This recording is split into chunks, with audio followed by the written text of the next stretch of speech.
Hello and welcome to another podcast. आज हमारे पास जसवीत sir आए हैं हमारे वीकली पॉडकास्ट के लिए।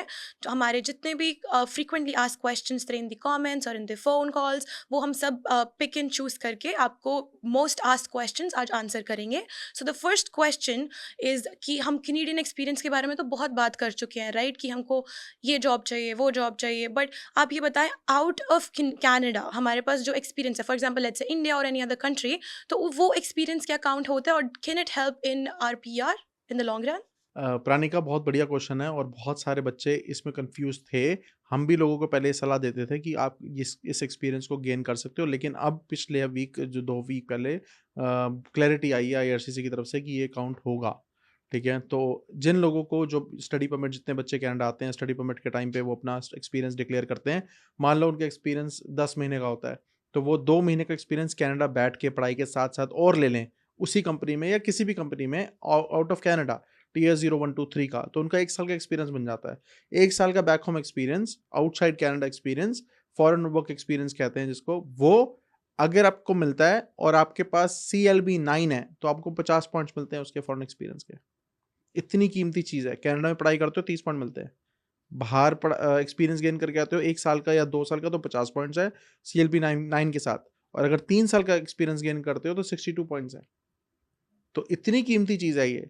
अब ये क्लैरिटी आ गई आईआरसीसी की तरफ से कि अगर आप कनाडा में पढ़ रहे हो, काम कर रहे हो और यहाँ बैठे-बैठे फॉरेन एक्सपीरियंस गेन कर रहे हो, वो काउंट होगा एज़ लॉन्ग एज़ आपके पास एविडेंस है तो। जैसे एग्ज़ाम्पल देता हूँ, आप यहाँ पे बैठ के इंडिया में या अपनी-अपनी कंट्री में बैक होम आपको कोई जॉब मिल जाती है बुक कीपिंग की, आपको जॉब मिल जाती है सोशल मीडिया मैनेजर की, आपको जॉब मिलती है कोई आईटी की जो रिमोटली पॉसिबल है, आपको टीचर की जॉब मिल जाती है, आईएलटीएस इंस्ट्रक्टर की जॉब मिल जाती है। ये जॉब्स आप यहाँ बैठ के पॉसिबल है कर सकते हो, कोई भी remote job as long as वो टियर 0, 1, 2, 3 की है। उसके आप पॉइंट्स क्लेम कर सकते हो। अब प्रूव आपको करना है आईआरसीसी को कि आपने वो काम किया है। उसके लिए एविडेंस क्या लग सकते हैं? आपका ऑफर लेटर, एक्सपीरियंस लेटर, उस कंट्री की टैक्स रिटर्न आपने फाइल की है, आपके उस कंट्री की बैंक स्टेटमेंट जिसमें पैसे आए थे हर महीने, ठीक है? वो, या उस कंपनी के साथ जो आपकी कोऑर्डिनेशन हुई है, जो आपकी ईमेल्स एक्सचेंज हुई हैं, आपने जो काम किया है, वो एविडेंस आपको लग सकते हैं। अगर आईआरसीसी ऑफिसर माँगता है कि जब आपकी फाइल प्रोसेस होएगी तो इमिग्रेशन ऑफिसर आपसे माँगेगा कि आप मेरे को और एविडेंस दो, तो क्या दोगे? उस कंपनी की वेबसाइट पे आपका नाम होना चाहिए, आपके लिंक्डइन प्रोफाइल पे आपने टाइमली अपडेट कर दिया है। तो अपने आप को रखो, ये आसान नहीं है। प्रैक्टिकली कोई ऑफिसर सोचे कि आप कनाडा में भी जॉब कर रहे हो, इंडिया में भी जॉब कर रहे हो, कैसे पॉसिबल है और दिन-रात का फ़र्क है। तो जब वो टाइम आएगा और उसको कोई डाउट हुआ, तो it's your responsibility to prove कि वो आपने काम किया है। तो जेन्युइन हो तभी करना, ठीक है? और ये एक डाउट था जो क्लैरिटी मैं सारे अपने क्लाइंट्स को, जितनी कंसल्टेशन होती है सबको देता हूँ, कि ऐसे-ऐसे कर सकते हो। अगर आपका कुछ टाइम पीरियड पेंडिंग है, मतलब 10 महीने का है, 2 महीने और कर लो तो 12 महीने पूरे कर लो। बिल्कुल लेकिन इंडियन एक्सपीरियंस नहीं है, फॉरेन एक्सपीरियंस नहीं है, तो अभी से शुरू कर लो और उस एक्सपीरियंस को आप यूज़ कर सकते हो in your Canadian express entry profile और अपना स्पेसिफिकली जो बच्चे 12th के बाद आए हैं वो। राइट। अब इसी को हम वाइसा वर्सा कर देते हैं। लेट्स से कोई फॉरेन वर्कर है या कोई और बंदा है जो ओवरसीज है, तो उसको उसके पास कैनेडियन एक्सपीरियंस है, लेट्स से इन एमएनसी, और कोई भी कैनेडियन एक्सपीरियंस है, तो वो काउंट होएगा? अगर इसमें 2 आंसर्स हैं, अगर कोई कनाडा में रह के कैनेडियन एक्सपीरियंस गेन करके बाहर चला गया है, तो वो सीईसी में 3 साल तक क्वालीफाई करता है। तो बाहर जाने के बावजूद वो सीईसी में क्वालीफाई करता है, वो काउंट होगा। लेकिन अगर कोई कैनेडियन कंपनी के लिए काम कर रहा है, वर्क फ्रॉम होम, और इंडिया चला गया, अपनी कंट्री में चला गया, तो काउंट नहीं होगा। तो बहुत सारे लोग हैं जो कनाडा में या कैनेडियन कंपनीज़ के लिए काम कर रहे हैं, उनको जॉब मिल गई है, रिमोट जॉब्स हैं, और वो कह रहे हैं जी हम इंडिया जा रहे हैं, या हम 2 महीने इंडिया थे, हम रिमोटली काम कर लिया, तो वो काउंट नहीं होगा। ये भी आईआरसीएस ने क्लैरिफाई किया है। नेक्स्ट क्वेश्चन है अबाउट द क्रिमिनल चार्जेस। अगर किसी इंसान पे क्रिमिनल चार्जेस हैं and he is charged with those charges, तो क्या वो रिफ्यूजी फाइल कर सकता है कि नहीं? अगर आप पे क्रिमिनल चार्जेस हैं, आप इनएडमिसिबल हो कनाडा में, ठीक है? तो उस वो रिफ्यूजी फाइल नहीं कर सकता। तो आपको इमिग्रेशन डिवीज़न में आपको एप्लीकेशन डालनी है, आपकी हियरिंग होगी। अगर वहाँ पे आपका केस अप्रूव होता है, तो आपको अलाउ करेंगे टू फाइल नेक्स्ट। अभी एक एग्ज़ाम्पल देता हूँ, हमारा एक क्लाइंट था, अब बना है क्लाइंट, उसने रिफ्यूजी डाल दिया और उसको पता ही नहीं था। उसका इनएडमिसिबल था वो कनाडा में, क्योंकि उसकी कोई पहले एप्लीकेशन थी जिस पे उसको बैन लगा हुआ था। तो उसको पता नहीं था ये बात। तो जब इन्वेस्टिगेट किया तो पता लगा, अब उसका हमने इमिग्रेशन डिवीज़न में डाला हुआ है कि इसकी एडमिसिबिलिटी हियरिंग करो, ताकि अगर उसकी ये रिमूव होती है तब वो आगे रिफ्यूजी प्रोसेस होगा, नहीं तो नहीं होगा। काफ़ी लोग अपने फैमिली मेंबर्स को स्पॉन्सर करते हैं या बुलाते हैं। सो लेट्स से कोई पर्सन ए है जिसने अपने भाई को, बहन को, फैमिली मेंबर को यहाँ पे स्पॉन्सर किया है, और अब वो इंसान, द पर्सन बी, उसने रिफ्यूजी फाइल करनी है। तो अगर वो रिफ्यूजी फाइल करता है, तो जिस इंसान ने उसको, पर्सन ए ने उसको स्पॉन्सर किया था, क्या उसकी फाइल के ऊपर कुछ फ़र्क पड़ता है? प्राणिका, ये बहुत कॉमन क्वेश्चन होता है। कई लड़कियों ने अपने भाइयों को बुलाया है, कई कई रिश्तेदारों ने अपने रिश्तेदारों को बुलाया है यहाँ पे कि भई विज़िटर वीज़ा लगवा दिया टू हेल्प देम, राइट? कि आओ चलो मिल के चले जाओ, और वो यहाँ के रिफ्यूजी डाल रहे हैं। तो हमें कॉल्स आती हैं कि वो आके रिफ्यूजी डालेगा तो हमें कोई दिक्कत तो नहीं है, हमारी पीआर पे कोई दिक्कत तो नहीं आएगी। तो इसका आंसर है आपको कोई दिक्कत नहीं है, आपने बुलाया था, आपने गवर्नमेंट को अंडरटेकिंग दी थी, लेकिन एंड ऑफ द डे आप किसी की पर्सनल लायबिलिटी थोड़ी ले सकते हो। वो यहाँ पे क्राइम करेगा तो आपकी क्या गलती है, राइट? तो किसी को आप बाँध के भी नहीं रख सकते। तो अगर वो रिफ्यूजी डाल रहा है, उसके पास राइट है, तो आपको गवर्नमेंट नहीं बोलेगी। और ये हो सकता है वर्स्ट केस सिनेरियो कि आपने 10 लोगों को लेटर दिया है अपना स्पॉन्सरशिप, और उनके आपके लेटर की वजह से, आपके इन्विटेशन की वजह से उनको विजिटर वीज़ा लग गए, वो कनाडा में आ गए। अगर फ्लैग हो गए तो आपका लेटर दोबारा नहीं चलेगा। इमिग्रेशन ऑफिसर या वीज़ा ऑफिसर जब भी आपकी कोई फाइल, आपका कोई लेटर देखेगा किसी फाइल में, तो उसको कंसिडर नहीं करेगा कि ये तो काम यही पकड़ रखा है। लेकिन वैसे कोई दिक्कत नहीं है। 50 पॉइंट एलएमआई जो है वो हमने पता है कि वो बंद हो चुकी है, तो उसका क्या इम्पैक्ट है और उसके बारे में थोड़ा बताएँ? ओके, ये एक न्यूज़ आई है कि 50 पॉइंट्स एलएमआई बंद हो जाएँगी मार्च से, लेकिन अभी कोई कॉन्क्रीट कुछ नहीं है कि कब होगा, कैसे होगा, कितना होगा, किसकी कौन-सी जॉब्स की बंद करेंगे, कौन-सी टियर की बंद करेंगे, कोई इन्फॉर्मेशन नहीं है। लेकिन माहौल क्रिएट कर दिया है गवर्नमेंट ने कि भई ये एलएमआई वाला फ्रॉड अब चलेगा नहीं, एलएमआई खरीद-फरोख्त बंद हो गई है, कम हो गई है, क्योंकि लोग डर गए हैं। और 50 पॉइंट्स होंगे, नहीं होंगे, तो इसलिए खरीद-फरोख्त पे असर पड़ा है। जो मुझे लगता है कि जब तक कंक्रीट कोई गवर्नमेंट पॉलिसी ना निकाले, एग्ज़ैक्ट ना बताए, तब तक इसको लेके डरो मत। माहौल ऐसा मत बनाओ कि बंद हो गया। आप अपनी सिचुएशन पे कंटिन्यू रहो, अपने बैकअप्स पे काम करो। लेकिन अगर मुझे लगता है कि सरकार क्या करेगी, जैसे उन्होंने स्पाउसल के चेंजेस किए हैं, स्पाउसल ओपन वर्क परमिट के 0 और 1 वाले ही अप्लाई कर पाएंगे, वैसे ही वो एलएमआई पे भी करेंगे। कुछ specific job titles apply 50 points ले सकते हैं, बाकी नहीं ले पाएंगे। कुछ इंडस्ट्री में ले पाएंगे, बाकी नहीं ले पाएंगे। ऐसा कुछ करेंगे, टफ करेंगे, बंद नहीं कर सकते। ठीक है, ये मुझे लगता है। लेट्स वेट अंटिल गवर्नमेंट कुछ अनाउंस करे कंक्रीट और हमें पता लगे। तो अभी तक कुछ भी ऐसा अभी कुछ भी स्पेसिफाइड बंद नहीं नहीं है। हुआ है, अभी सब कुछ है, बंद नहीं हुआ है। एलएमआई टफ हुई हैं, बंद नहीं हुई हैं। राइट। पॉइंट्स बंद नहीं हुए हैं। अगर मान लो बंद हो भी गए, तो जिसकी आईटी आ गया, जिसकी फाइल पिक हो गई, जिसने सबमिट कर दी है, he is done, he is okay.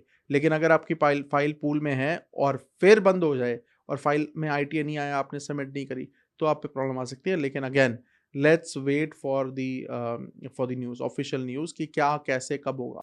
Right. आपने थोड़ा सा टॉपिक टच भी करा अबाउट स्पाउसल स्पॉन्सरशिप। तो नेक्स्ट क्वेश्चन यही था कि स्पाउसल स्पॉन्सरशिप के अंदर क्या चेंजेस आए and how is it gonna impact everything? Okay, spouse sponsorship के चेंजेस, गवर्नमेंट ने ये बोला है कि टियर 0 और 1 वाले ही सिर्फ स्पाउस ओपन वर्क परमिट लगा सकते हैं अपने स्पाउस का। ठीक है? मतलब आप अगर अपने स्पाउस अपना वर्क परमिट लगाना चाहते हो, आपका स्पाउस कनाडा में है और वो वर्क कर रहा है, वर्कर है, तो 0 और 1 टियर वाला ही कर सकता है। या अगर आपका स्पाउस कनाडा में है, वो मास्टर्स कर रहा है, तब आप अपना स्पाउसल ओपन वर्क परमिट लगा सकते हो।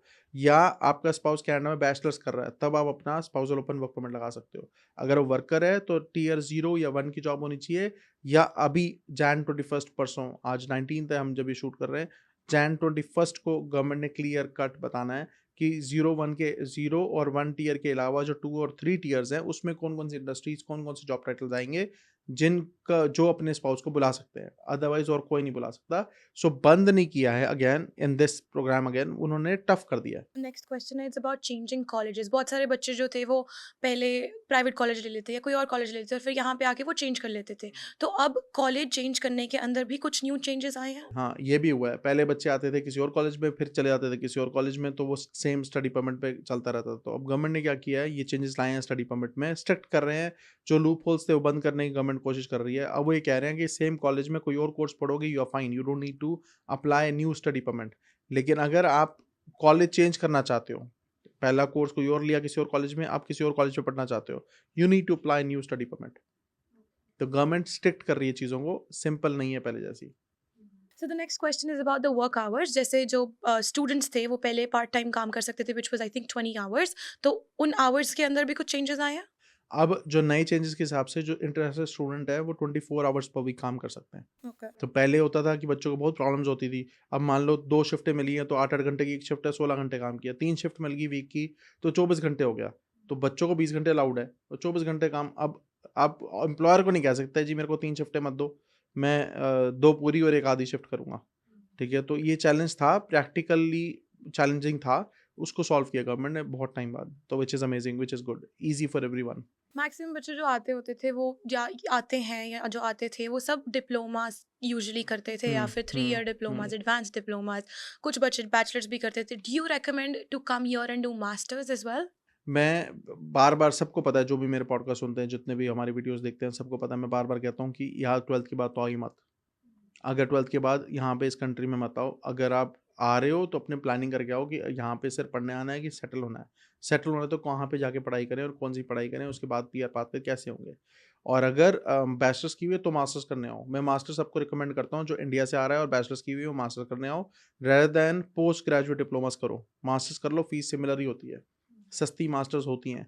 4 साल की डिग्री की हुई है इंडिया में, उसकी आपकी वैसाई भी है, इक्विवेलेंसी 4 साल की, तो आप 1 साल की मास्टर कर लो। 3 साल की बैचलर्स है तो 2 साल की मास्टर कर लो। फीस लगभग सेम है या थोड़ी ज़्यादा होगी, लेकिन मास्टर्स की वैल्यू है। आपको एक्स्ट्रा पॉइंट्स मिलेंगे पीआर के। आपको एडवांटेज है उसमें। आपका ओंटारियो पीएनपी मास्टर स्ट्रीम का रास्ता खुल जाएगा, ब्रिटिश कोलंबिया मास्टर स्ट्रीम का रास्ता खुल जाएगा। आपको ऐसे सोचना है।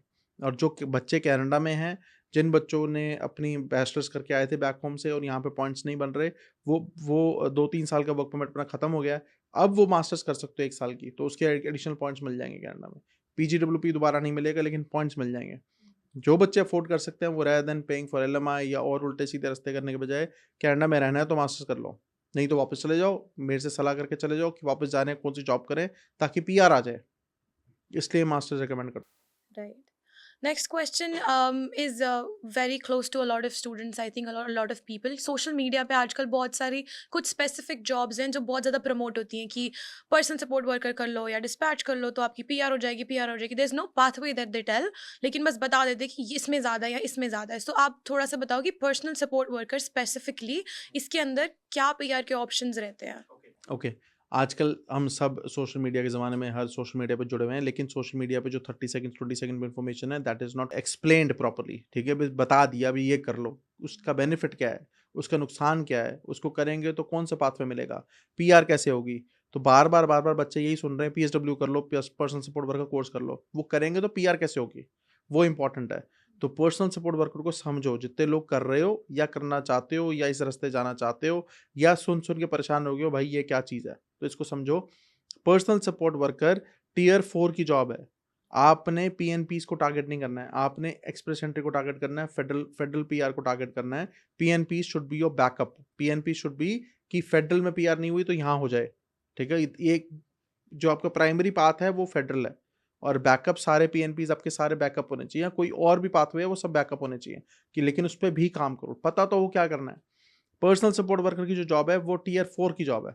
टियर 4 की जॉब करोगे एक्सप्रेस एंट्री में क्वालीफाई नहीं करते। वो एक्सपीरियंस काउंट नहीं होता है।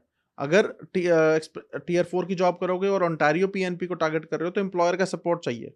एम्प्लॉयर अगर जीटीए में है तो 5 पीआर या सिटीज़न बंदे होने चाहिए, $1 मिलियन की सेल होनी चाहिए कम से कम। जीटीए के बाहर है तो 3 पीआर या सिटीज़न बंदे पेरोल पे होने चाहिए, 5 लाख की सेल होनी चाहिए, $500,000 की कम से कम।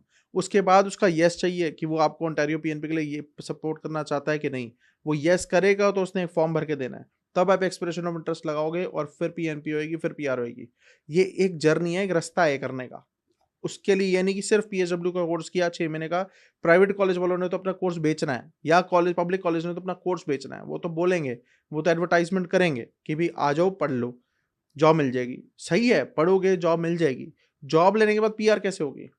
वो ये नहीं बता रहे कि ये जॉब लेने के बाद एम्प्लॉयर का सपोर्ट चाहिए। सारे एम्प्लॉयर सपोर्ट नहीं करते पीएनपी के लिए, ठीक है? अगर पर्सनल सपोर्ट वर्कर करना है, बनना है, पढ़ रहे हो तो इसका सॉल्यूशन भी सुनो।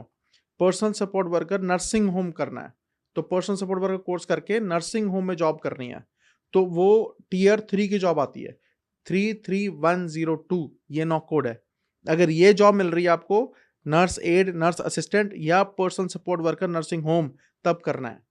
तब आपकी पीआर होगी फेडरल। ये टियर कोड 3 है, ये आपको एक्सप्रेस एंट्री में भी क्वालीफाई कराएगा, ये आपको पीएनपी में भी क्वालीफाई कराएगा अगर एम्प्लॉयर सपोर्ट कर रहा है तो। तो हमेशा प्राइमरी अपनी एक्सप्रेस एंट्री रखो या फेडरल पीआर रखो और जो पीएनपीज़ या और पाथवेज़ हैं वो सेकेंडरी रखो, बैकअप रखो। मैं मना नहीं करता पीएनपी के रास्ते मत जाओ, बट पीएनपी इसका कोटा कम होता है। ओंटारियो का कोटा पहले 22-21 हज़ार था, अब 10,000 से भी कम रह जाएगा। 2024 में 21,000 का कोटा था। ऐसी अलग अलग प्रोविंसेस का अब जो कोटा सबका कम हुआ है, टोटल पीएनपी 1,20,000 का कोटा था, 55,000 रह गया। अब हर प्रोविंसेस का उन्होंने कट ऑफ कट किया है। किसी का पहले कोटा 8,000 था, अब 4,000 रह गया। किसी किसी प्रोविंस का कोटा 5,000 है। अब मान लो किसी प्रोविंस का कोटा सिर्फ 5,000 है, वहाँ 50-60,000 बच्चा बैठा है। हर प्रोविंस में कम से कम बच्चा 50-60,000, 70,000, 1,00,000 बच्चा बैठा है। सबकी पीआर तो नहीं होनी। तो आप उस जगह कॉम्पीट कर रहे हो जहाँ पे ऑलरेडी दुनिया है।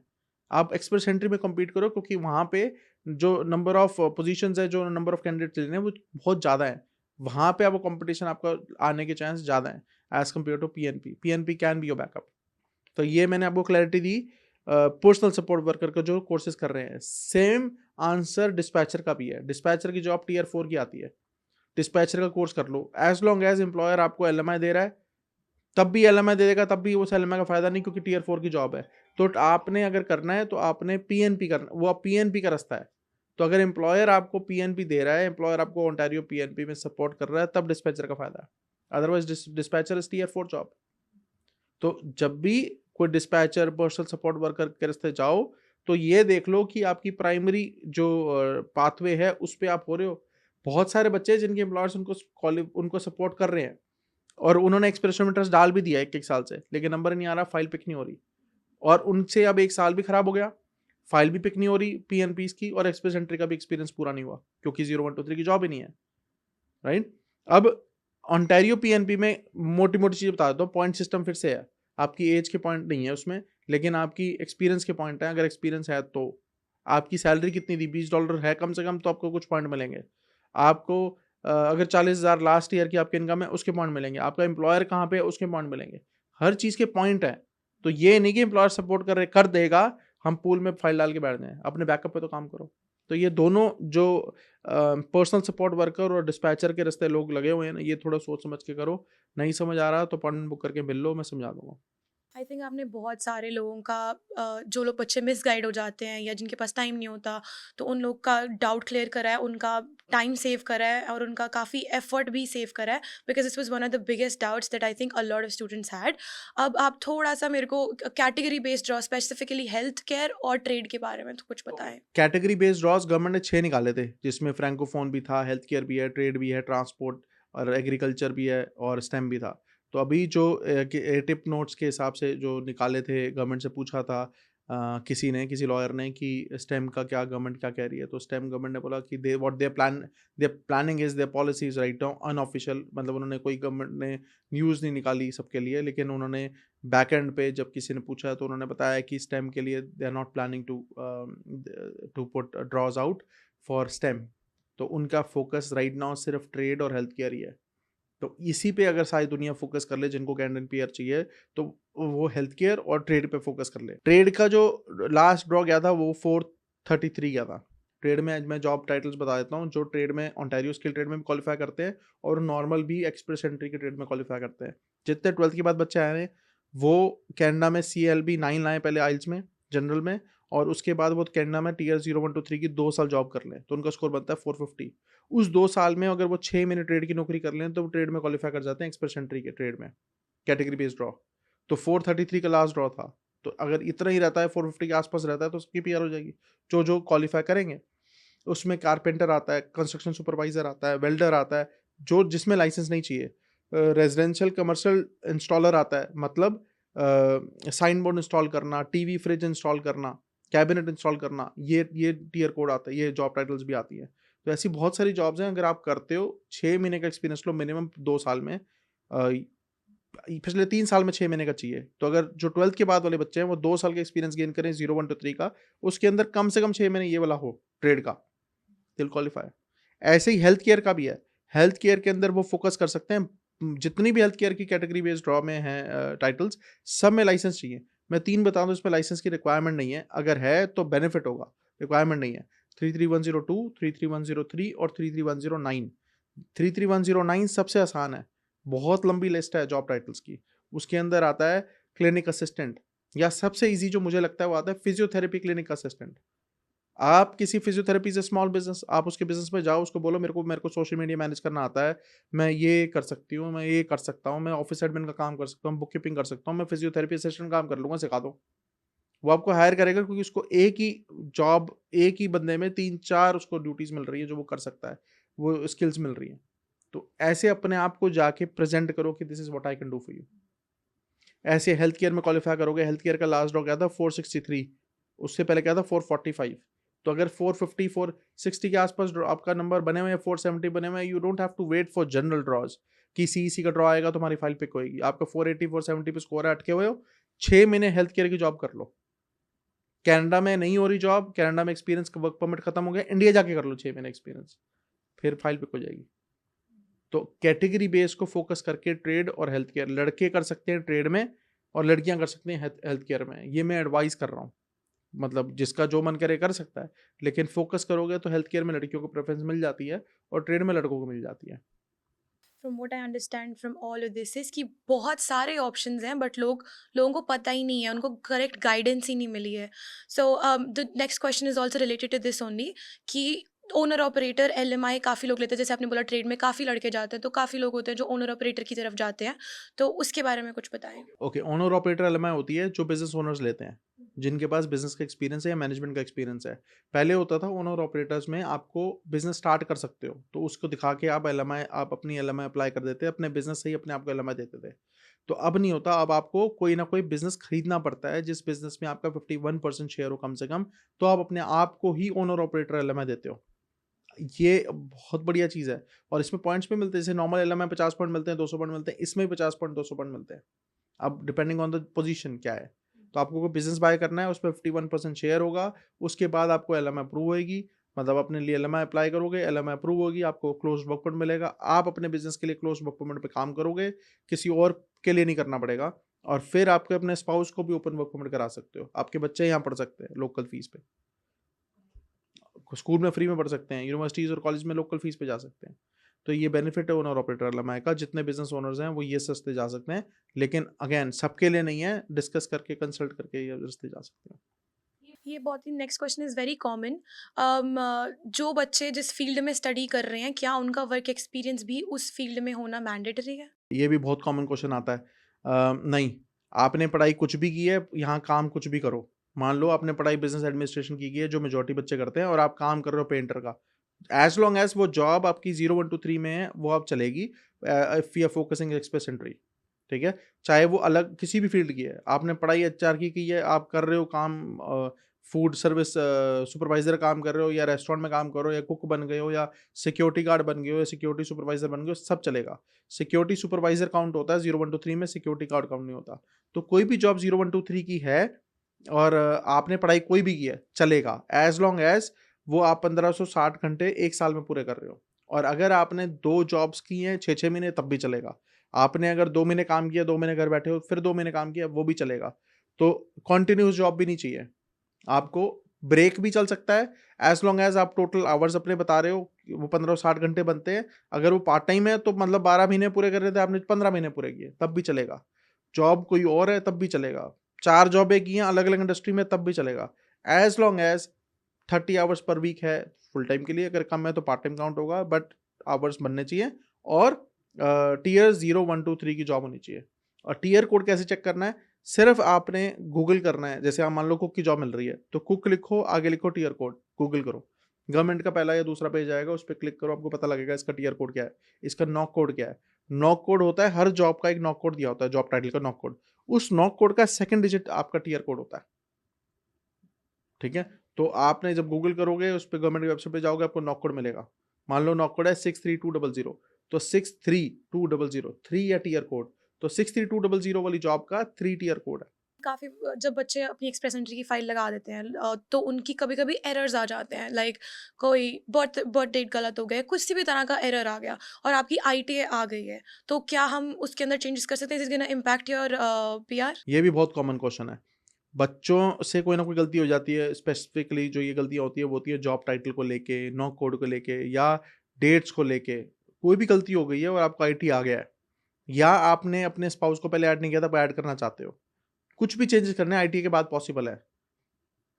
जैसे आपने आपका स्कोर आया, आपका स्कोर है 570, कट ऑफ आया 530, और आपने अपने स्पाउस को पहले ऐड नहीं किया था, अब ऐड कर दिया, तो आपका स्कोर नीचे आ गया 530, आपका स्कोर आ गया 570 से कम हो गया 550, एज लॉन्ग एज आपका नया स्कोर स्पाउस को ऐड करने के बाद कट ऑफ से ऊपर है, आपका काम बन सकता है, बनेगा, मतलब यूर फाइन।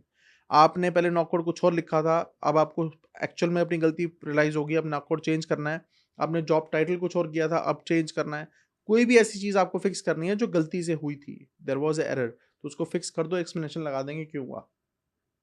तो वो पॉसिबल है, आफ्टर आईटी आप चेंजेस कर सकते हो। जब जॉब लेटर की बात आती है तो काफ़ी एम्प्लॉयर्स जो हैं वो कभी जॉब लेटर नहीं देते हैं अपने एम्प्लॉयज़ को, या फिर उनके अकॉर्डिंग नहीं देते हैं, जॉब ड्यूटीज़ नहीं डालते हैं।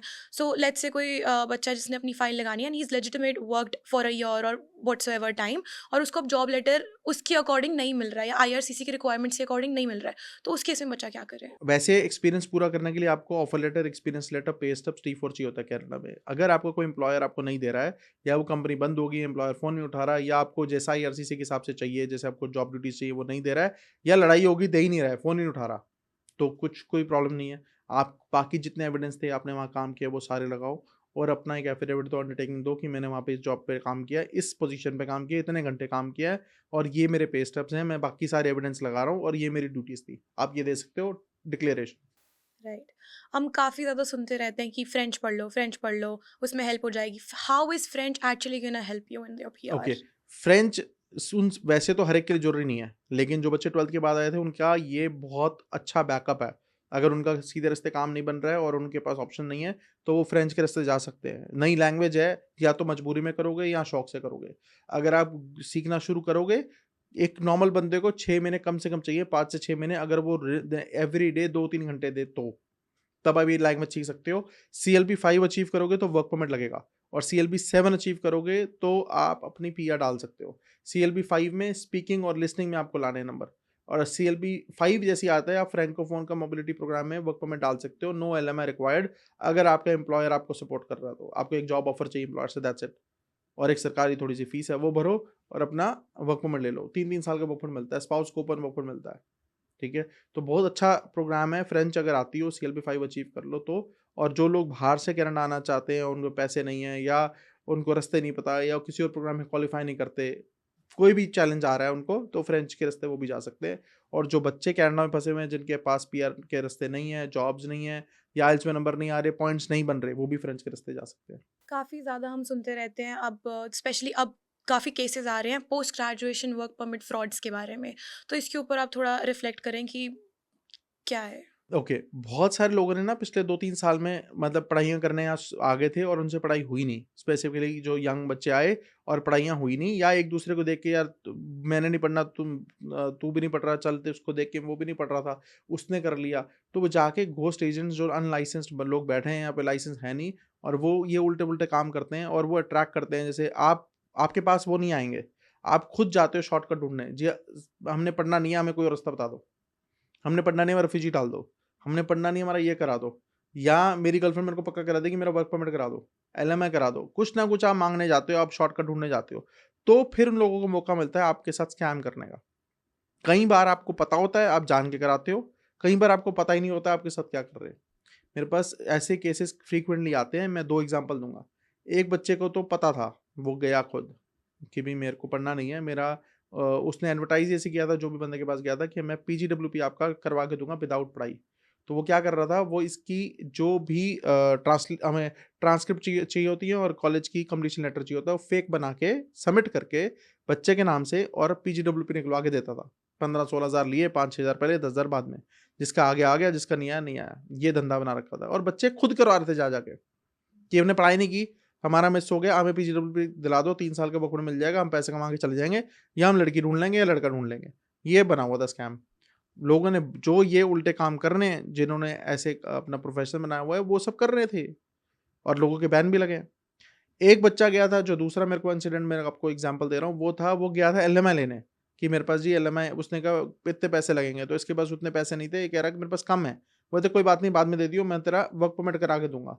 ये एलएमआई बेस्ड वर्क परमिट सोच के गया, उसने इसका पीजीडब्ल्यूपी फर्जी डाल दिया। 5,000 एडवांस लिया, 10-12 हज़ार बाद में देना था, और बैन लग के आ गया। अब हम ऐसे केसेस पे, जो हमारे पास आ रहे हैं, जिन बच्चों के बैन लगे हुए हैं, हम उनके लिए इमिग्रेशन डिवीज़न में जा रहे हैं। उनके लिए अपील कर रहे हैं कि बैन हटाओ, इनकी गलती नहीं है। और बैन हटेगा तो उनके पास और कोई रास्ते होंगे, वो अपना स्टडी परमिट कराएँगे, वर्क परमिट कराएँगे, स्पॉन्सरशिप कराएँगे, एक रेफ्यूजी कुछ भी कराएँ, लेकिन इनएडमिसिबल तो ना हो कनाडा में, बैन तो हटे। तो ये बड़ा कॉमन स्कैम हुआ है विदिन कनाडा बच्चों के साथ, और कईयों को तो बच्चों को पता था, कईयों को पता ही नहीं था। कईयों तो खुद गए बच्चे कि हमें ये दिला दो, शॉर्टकट है जी। काफ़ी लोग जो ऑलरेडी यहाँ पे हैं, चाहे वो वर्क परमिट पे हैं या जैसे भी हैं, किसी भी स्टेटस पे हैं, वो क्या अपने पेरेंट्स को या ग्रैंड पेरेंट्स को स्पॉन्सर कर सकते हैं कि ओके, नहीं? पेरेंट्स ग्रैंड पेरेंट्स वाला स्पॉन्सरशिप प्रोग्राम बंद हो गया। गवर्नमेंट ने बंद कर दिया, गवर्नमेंट ने वो कोटा खत्म कर दिया। पता नहीं कब दोबारा खोलेंगे, अगले साल खोलते हैं, 2 साल बाद खोलते हैं, लेकिन अभी वो बंद है, ठीक है? उसका एक सॉल्यूशन है। अगर तो पेरेंट्स अकेले हैं बैक होम में, आपके सारे सिबलिंग यहीं हैं, और या आप अकेले हो और आपका कोई भाई-बहन नहीं है, पेरेंट्स अकेले हैं, तो आप पेरेंट्स को सुपर वीज़ा पे कनाडा बुला सकते हो, आपके साथ रहेंगे। आपने उनको पीआर कराना है तो उनके लिए एक ऑप्शन है, ये सबके लिए नहीं है। कुछ स्पेसिफिक केसेस के लिए है, मैं केस बड़े देख के लेता हूँ ये वाले, सबके लिए नहीं कह रहा अगेन, इसको कहते हैं एचएनसी ह्यूमैनिटेरियन कंपैशन ग्राउंड, कि पेरेंट्स अकेले नहीं रह सकते। ये इंडिविजुअल केसेस देख-देख के उस पे डिस्कशन करके या उसको हम सिलेक्ट करते हैं कि आपका चांसेस गुड है, हम आपका करते हैं। हर एक का नहीं कर सकते, हमारा तो काम है, हमें तो हम बोलेंगे इतनी फीस है आप दोगे हम डाल देंगे। लेकिन हम एथिकली आपको पहले बताते हैं चांस है, आपके पास आपका केस जेन्युइन बनता है, आपके पास डॉक्यूमेंटेशन है, तब डालो। ऐसा टाइम, पैसा, एनर्जी मत खराब करो। तो जिनके पेरेंट्स को स्पॉन्सर करना है वो ह्यूमैनिटेरियन कंपैशन ग्राउंड भी चूज़ कर सकते हैं depending on your circumstances. So the last question that we have for today is कि are there any hopes, कोई hopes हैं कि CRS स्कोर डाउन जाएगा कि नहीं? ओके, मैं बहुत होपफुल हूँ। मुझे मेरे को लगता है कि सीआरएस स्कोर नीचे जाएगा। मुझे लगता है सीआरएस 500 के आसपास आना चाहिए या 495 490 तक आना चाहिए। जिस हिसाब से अभी 500 से ऊपर 23,000 लोग हैं, 23,000, और गवर्नमेंट ने 100,000 के आसपास लोगों को पीआर कराना है एक्सप्रेस एंट्री के थ्रू। तो मेरे को लगता है आराम से नीचे आएगा, और मेरे को लगता है लोग डिमोटिवेट होके भी वापस जाएँगे। मेरे को लगता है लोग आना भी, पूल से उनकी फाइल्स भी बंद होएँगी। मेरे को लगता है लोग वापस भी जाएँगे, या जो आना चाहते हैं वो भी रुक जाएँगे, क्योंकि जो कनाडा के हाल चल रहे हैं, जॉब्स नहीं है, वो अपना पोस्टपोन करेंगे अपना कनाडा का ड्रीम जो है पीआर का प्रोसेस। या अगर नहीं भी करते, इसी सिस्टम चलता रहा और गवर्नमेंट ने अगर अपनी एलएमआई बंद कर दी, उसके एलएमआई के पॉइंट्स हटा दिए, तब भी पॉइंट्स नीचे जाएँगे। तो I am very hopeful point नीचे जाने चाहिए। अगर 500 के आसपास, 590 के आसपास, 490 के आसपास भी आ गया तो वी आर वेरी हैप्पी कि ठीक है, बहुत सारे बच्चों का भला होगा। लेकिन हमने पॉजिटिव रहो, जिनका स्कोर 500 के आसपास है या कम भी है, अपना स्कोर बढ़ाने पे काम करो। ये मत सोचो सरकार कब नहीं चलाएगी, ये सोचो हम क्या करें टू इंक्रीज अवर स्कोर। सरकार 6वीं तक ड्रॉ ना निकाले तो आप क्या करोगे? आप इंतजार थोड़ी करोगे, अपने फ्रेंच सीखना शुरू करो, कैटेगरी बेस्ड जॉब शुरू करो, किसी पीएनपी को टारगेट करो, एम्प्लॉयर ऐसा ढूंढो जो पीएनपी सपोर्ट कर दे, बैकअप्स पे काम करो, फॉरेन वर्क एक्सपीरियंस गेन करो, कुछ और करो। Start working on something rather than waiting government नहीं चलाए या गवर्नमेंट क्या कर रही है। Well, thank you so much for being here. This was all for today. I think आपने बहुत बच्चों के बहुत डीप वे में जितने भी क्वेश्चंस थे या उनकी मिसअंडरस्टैंडिंग्स थी या जो बच्चे मिसगाइड हो रहे थे, उन सब की प्रॉब्लम्स आज आपने काफ़ी ज़्यादा सॉल्व करी हैं. So we hope to see you next week as well. But thank you so much for today. Thank you Pranika, thank you.